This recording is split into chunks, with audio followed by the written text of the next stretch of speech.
자, 반갑습니다. 오늘은 삼국지 8 리메이크 with 파워 퀴트 플레이를 함께 해보도록 하겠습니다. 게임의 모든 부분을 다 플레이 해보지는 않았고, 초반 부분 플레이를 통해서 게임에 어떤 기능들이 있는지, 그리고 초반의 팁은 무엇인지 함께 알아보는 시간 가지도록 하겠습니다. 일단은 새로 시작을 누르시고, 무장 중에서 선택을 하시면은 이제 내가 원하는 무장을 하나 선택을 해서 그 무장이 등장하는 시나리오를 골라서 플레이를 할 수가 있습니다. 그죠? 저 같은 경우에는 일단은 시나리오 중에서 선택으로 들어가겠습니다. 여기 보시면은 완자가 붙어 있죠. 이 완자가 붙어 있는 것은 제가 이 시나리오로 플레이를 해서 천하통일을 한번 이뤘다는 겁니다. 그죠? 천하통일이 아니고 그 일정한 주 이렇게 일정한 지역을 점령하면은 어, 중간 엔딩이라는 것이 나옵니다. 그래서 그 지역 재패 엔딩, 중간 엔딩 이런 게 나왔을 때 그 이벤트를 이제 내가 수락을 하면은 중간 엔딩을 본 상태로 게임을 마무리를 하게 되거든요. 천하통일이 아니라. 삼국지 14까지는 중간 엔딩을 보면 이렇게 완료 혹은 재패라는 이 딱지를 안 줬는데 삼국지 8은 유저들의 부담을 많이 줄여서 중간 엔딩을 보셔도 이 완자가 붙거든요. 그러니까 모든 시나리오에 완자를 붙이는 것을 목표로 플레이를 해주시면은 그것도 나름 재미가 되지 않을까 그렇게 생각을 합니다. 그래서 저는 완자가 안 붙은 시나리오 중에 소패왕의 출진과 여포의 연주할 거 이 시나리오를 함께 플레이해 보도록 하겠습니다. 일단은 뭐 등록 무장을 이제 게임에 등장시킬 수가 있고 여기 있는 사실 무장 편집 반영이라는 것은 무엇이냐면은 내가 이제 여기 원래 등장하는 삼국지 게임에 원래 등장하는 사실 무장의 이미지라던가 혹은 능력치를 아까 보시면 환경 설정 탭에서 변경을 할 수가 있어요. 환경 설정이 아니고 편집 탭에서 편집 들어가서 사실 무장 편집 들어가면은 이렇게 내 맘대로 이제 능력치를 바꿀 수가 있습니다. 여포의 지력을 높여줄 수도 있고요. 근데 보통은 저는 이제 이 모습 변경을 통해서 일러스트만 좀 제가 원하는 걸로 바꿔 놓는 편입니다. 능력치를 만져버리는 것은 저는 개발자의 의도를 조금 다르게 받아들이는 그런 행동이라고 생각을 해서 완전히 게임을 클리어하기 전까지는 능력치는 되도록이면 건들지 않는 편입니다. 그죠? 그래서 이미지 반영을 해주고 명품도 등록시켜 놓은 게 있으면은 이제 게임에 등장을 시킬 수가 있습니다. 결정을 합니다. 그리고 어떤 무장으로 플레이를 할 것이냐 하면은 저는 어 뭐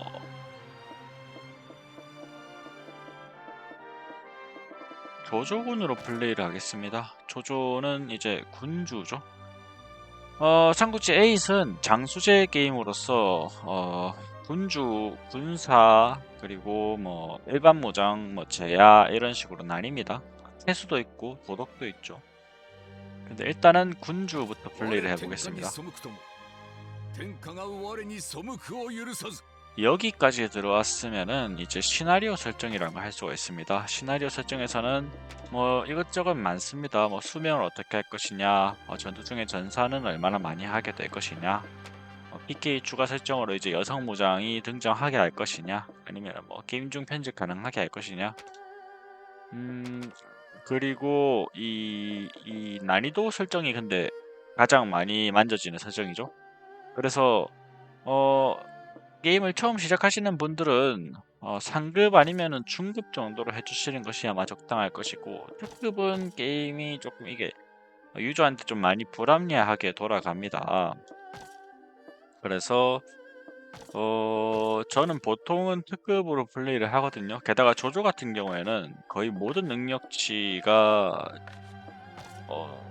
거의 모든 능력치가 지금 최대인 상태인 상당히 그냥 사기 무장이거든요. 그래서 특급으로 해도 크게 문제가 없을 것입니다. 저 그냥 특급을 하겠습니다. 상급이랑은 많이 다릅니다. 보실 때, 아이고, 저렇게 많이 나와가지고 내가 어떻게 하겠나 이렇게 생각을 하지 마시고, 급이니까 좀 다르구나. 그렇게 보시면 되겠습니다. 그죠? 시나리오를 시작하면 이렇게 영상이 나오면서 시나리오 개요를 이제 알려줍니다. 이 부분은 빠르게 넘어가겠습니다. 그죠?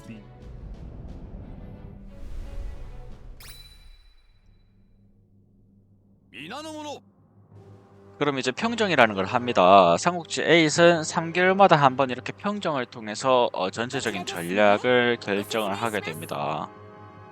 이렇게 이 친구가 또 조금씩 알려주죠. 그죠?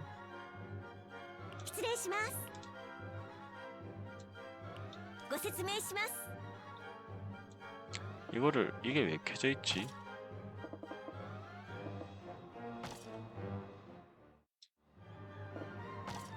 잠시만요. 얘가 조언을 하면 상당히 귀찮아지는데?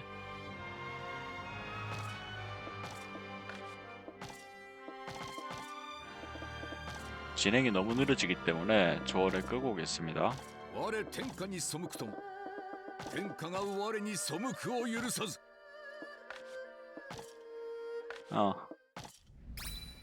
됐습니다. 그렇게 하고 이제 하나씩 기능을 살펴볼 것인데, 일단은 인사 탭에 들어가면 이동과 배정이 있습니다. 그죠? 이동이라는 거는 무엇이냐? 내 도시 하나를 정해서 이거를 그 도시에서 인재를 보낼 도시를 정해가지고 인재를 보냅니다. 근데 조조는 지금 도시가 하나밖에 없으니까 이동을 못하고, 배정은 무엇이냐? 이것은 내 도시를 하나 정합니다. 그러면은 이 도시로 이동시킬 무장들의 리스트를 제가 쫙 고를 수가 있습니다. 그러면은 그 무장이 어디에 있건 간에 이 도시로 모이게 됩니다. 그게 배정이고, 등용은 말 그대로 무장을 이제 내가 등용을 해서 사용을 하는 것인데, 여기 보시면 이제 추천해가지고 여기 뭐 짝대기도 있고 물음표도 있습니다. 물음표의 경우에는 내가 이 무장이 소속된 도시의 정보가 없어서 성공 확률을 가늠할 수가 없는 것이고, 짝대기가 끼어 있는 것은 지금 상황으로 봤을 때는 등용할 가능성이 거의 없어 보인다. 그래서 추천을 하지 않는다. 그 얘기입니다. 추천을 하는 무장의 경우에는 동그라미 표시가 되어 있습니다. 그러면 뭐에 따라서 이 추천이 나타나느냐, 추천에도 일정한 기준이 있을 것이 아니냐 하는데, 그것은 우리가 인사에 들어가서 인면 들어가시면은 군사를 임명할 수가 있습니다. 그죠? 그럼 이 군사가 자기 지력에 따라서 이제 난수라든가 여러 가지를 고려를 해서 이제 추천을 해줄지 말지 결정을 해서 이 창에 보여주는 겁니다. 그죠? 그래서 이거는 순욱이 추천하지 않는 리스트인 거죠. 그죠? 얘네들은 등용해봤자 소용없습니다. 이렇게 얘기하고 있는 겁니다. 그러면 군사의 무슨 능력치에 따라서 이 추천의 정확도가 정확도가 갈리느냐 하면은 지력입니다. 지력. 순욱은 지금 지력이 100이 넘었죠. 100이 넘었으면은 이 조언의 성공률이 100%입니다. 순욱이 하는 말은 어지간해선 틀리지 않습니다. 그죠? 그러니까 무조건 등용을 하면 안 된다. 그리고 아까 보시면 이제 정보가 안 나와 있죠. 이 정보가 안 나와 있는 애들의 정보를 어떻게 알아내냐면은 그게 바로 첩보입니다. 첩보를 통해서 내가 이 해당 도시의 정보를 얻어낼 수가 있는 것이죠. 누르고, 첩보는 누가 해도 상관없기 때문에 능력치가 안 좋은 무장을 보내면 되겠습니다. 그러면 내가 이제 진류의 정보를 파악을 할 수가 있게 됩니다. 병사는 6만 정도 있고, 소속 무장으로는 뭐 이런 무장들이 있다. 충성도는 얼마다. 다 볼 수 있죠. 그 다음에 등용에 들어가서 확인해 보시면은 이제 아까 물음표로 보이던 무장들이 이제 짝대기로 보이죠. 정보를 알아냈지만은 등용은 안 될 것 같다. 이렇게 보고 있는 겁니다. 그죠? 그리고 상벌이라는 게 있습니다. 이거는 뭐 하시냐면은 명품을 주고 뺏을 수가 있는 겁니다. 그죠? 명품을 왜 주느냐 하면은 이런 식으로 뭐 능력치 보너스가 있다던가 특수한 효과가 있다던가 혹은 특기를 준다던가 하는 그런 효과가 있기 때문에 명품을 적절히 장수들에게 나누어줘서 진용을 정비하는 것이 좋다. 그런 얘기입니다. 충성도를 한 번에 올리는데도 명품 수요가 상당히 효과가 좋습니다. 해고는 뭔지 아시겠죠? 차단도 뭔지 아시겠고, 자르는 거 죽이는 겁니다. 양위는 내 부하 무장한테 군주 자리를 넘겨주고 나는 일반 무장으로 내려오거나 아니면 하야에서 제하가 되는 겁니다. 관직은 무엇이냐면은 이거는 이제 관직에 따라서 지휘할 수 있는 병사의 최대 수가 달라집니다. 그죠? 그래서 강력한 무장에게 높은 관직을 주는 것이 상당히 중요합니다. 우리가 병력이 많을수록 더 오래 버티고 데미지도 더 세게 받기 때문에, 그리고 능력치 보너스도 소소하게 있으니까 잘 확인해서 관직을 배분하면 되겠습니다. 이 같은 경우에는 지력 3이 오르고 정치가 4가 오르죠. 이런 자리에다가 한 자리 주면 되는데 다들 못 주네요. 그죠? 조건이 있나 봅니다. 그렇습니다. 그 능력치 설명도 한번 하고 가야 될 것 같은데, 이 통솔 같은 경우에는 부대의 기본적인 능력입니다. 무슨 기본적인 능력이라면은 이게 부대의 일반 공격의 공격력, 그리고 부대의 방어력을 책임지거든요. 그래서 통솔이 높을수록 평타 싸움이 강합니다. 그죠? 무력은 무엇이냐? 무력은 무엇이냐 하면은 무력 기반의 전법을 사용했을 때 그 개수에 곱해주는 그 능력치입니다. 예를 들자면은 이 친구 같은 경우에는 보시면은 간격 이런 거 있죠. 이런 거 다 무력 기반이거든요. 이런 공격을 할 때 더 세게 공격을 하게 됩니다. 무력이 높으면은. 지력은 무엇이냐? 지력은 아까처럼 이제 조언 성공률이라든가, 혹은 나중에 보시면 계략이라고 해가지고 저걸 함정에 빠뜨리는 그런 기능이 있거든요. 이런 계략의 성공률을 책임지면서, 또 지력 기반의 전법도 있습니다. 요 굴약 쪽 전법들이 다 지력 기반입니다. 그래서 열화, 불 붙이는 걸 사용했을 때 지력이 높으면은 더 높은 데미지를 주게 되는 그런 것이죠. 정치의 경우에는 무엇이냐? 나중에 내정을 할 때 그 내정 수치 향상 수치를 높여줍니다. 정치가 높으면은 내정이 더 빨리 오릅니다. 근데 이게 상당합니다. 정치 영향이. 그래서 정치가 높은 무장을 잘 확보하는 것도 제법 중요합니다. 빠른 성장을 위해서. 매력은 무엇이냐? 매력은 휘하 무장의 충성도 관리에도 용이하고, 또 장수를 등용할 때 이 장수의 매력이 높으면은 좀 더 등용 확률이 올라갑니다. 그죠? 그리고 징병을 할 때도 매력이 높으면은 더 많은 병사가 징병이 되는 그런 기능을 가지고 있습니다. 여튼 그렇고, 이참에 관계도 한번 짚어봅시다. 이제 관계 탭에 들어가면 이 무장과 상생이 무장이 누가 있고 배우자는 누가 있다. 그렇죠. 그래서 기본적으로 여러분들이 보시면은 이 태극 마크가, 파란색 태극 마크가 붙어 있으면은 이 사람과 현재 상생 관계인 겁니다. 상생 관계끼리는 여러 가지 보너스가 있습니다. 전투에서도 보너스가 있고, 내정을 할 때도 상생무장이 있는 곳에 같이 배속되어서 내정을 하면은 일정 확률로 내정치가 크게 오른다거나 하는 그런 보너스가 있습니다. 그러니까 되도록이면은 상생무장들끼리는 같이 붙어 다니는 게 좋겠죠. 그렇습니다. 다 알아봤고, 출지는 공격하러 가는 거고, 수송은 내 다른 도시로 물자를 이동시키는 거.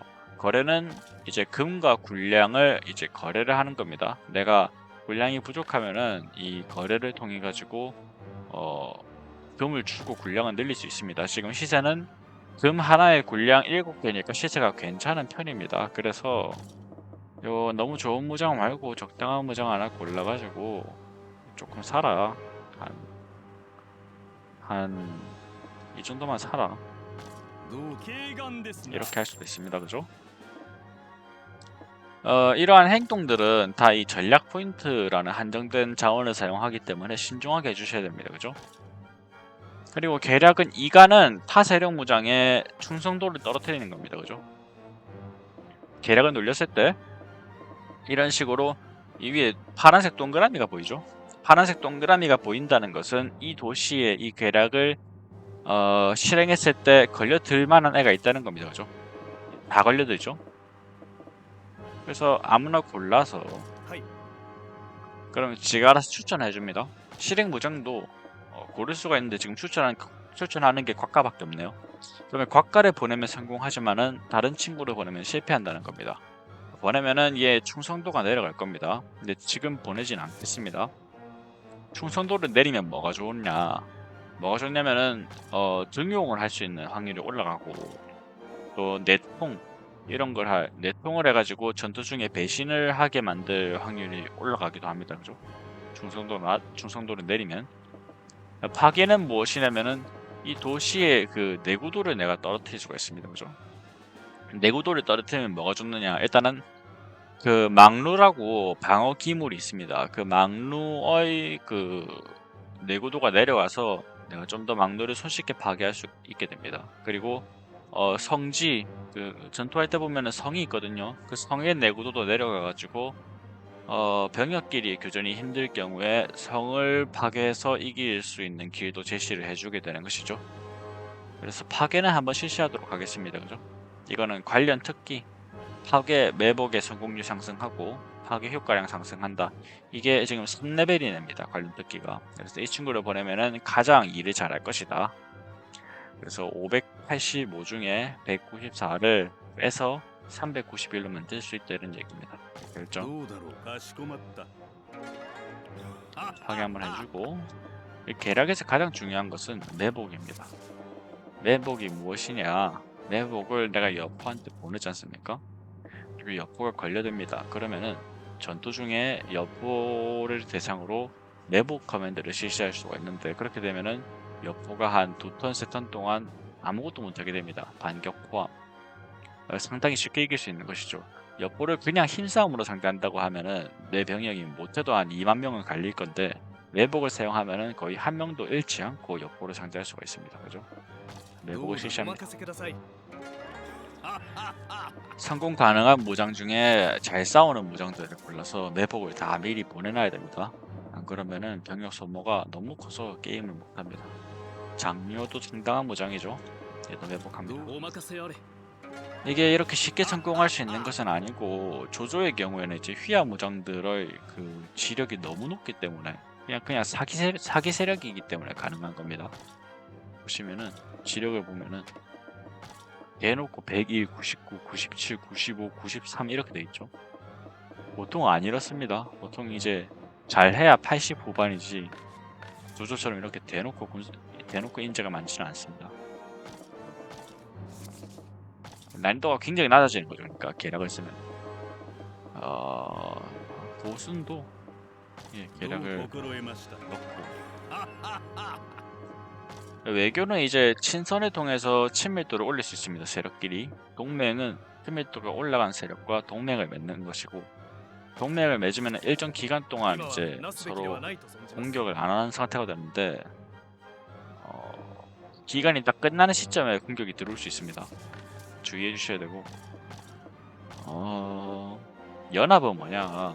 연합은 특정 세력이 엄청 거대할 경우에 그 세력을 대상으로 야 우리 연합하자면은 다른 세력들이 다 동맹을 맺습니다. 멀리서도 원군 파괴를 가능하고요. 상당히 힘들어지죠. 큰 세력 입장에서는. 뭐 이 정도만 알아보겠습니다. 이 정도 알아보고 매복이나 하나 더 걸어놓고 차례를 넘기도록 하겠습니다. 가장 세네. 仰せのままに 넘어가겠습니다. 死とひらめいて 전략을 실행했으면 이제 내정을 어떻게 올릴 것이냐, 그걸 결정할 수 있습니다. 자기들끼리 나름 뭔가 추천을 해주거든요. 근데 일괄 해제하시고 제가 배정을 해줍시다. 일단 가장 먼저 치안부터 올려야 됩니다. 치안이 낮으면은 나중에 뭔가 페널티도 생기고, 또 치안이 거의 풀에 가까운 상태가 되어야 내가 유사시에 빙병을 할 수가 있습니다. 그래서 치안을 올려주는데, 여기 보시면은 쭉 능력치 가다가 뭐 경비 뭐 이런 식으로 특성의 이름이 적혀 있습니다. 이건 치안과 관련된 특성의 레벨을 보여주는 것인데, 이 경비 레벨이 높은 녀석을 보내주는 것이 가장 좋습니다. 그래서 한 3명 정도 의욕이 그래도 괜찮은 친구들로 좀 보내줍니다. 그죠? 너무 높고 아직도 초가고 전이만 보내도 어느 정도 차니까 전이만 보내겠습니다. 그리고 보수는 내 성벽의 내구도가 올라갑니다. 이게 언제 유용하냐면은 적이 너무 많아가지고 내가 성으로 좀 버텨야 되겠다 하면은 그 부대를 숲풀에 숨겨놓고 성을 때리게 해가지고 이득을 보는 것인데, 조조군의 경우에는 군대가 너무 세기 때문에 장작의 성벽 보수는 그렇게까지 중요한 것은 아니다. 기술은 이거는 군대를 강화할 수 있는 기술 포인트를 도시의 기술 포인트 1000점당 하나씩 줍니다. 그래서 미리미리 올려두면 좋기는 하죠. 뭐 발명 레벨이 높은 친구들 몇 명 좀 보내봅니다. 그죠? 2명 보내고 100은 올려줘야 될 것 같은데 한 번에.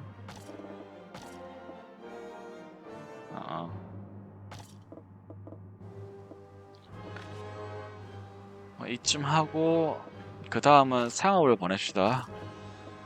말 그대로 상업은 돈을 버는 겁니다. 그죠?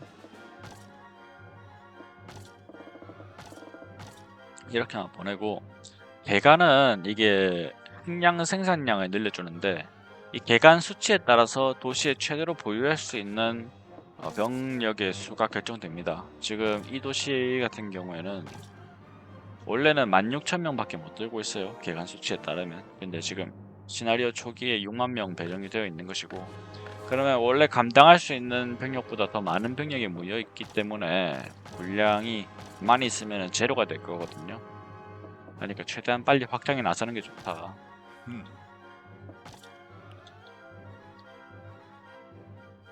뭐 그렇게 되겠습니다. 이걸로 평정 부분은 마무리를 하겠습니다.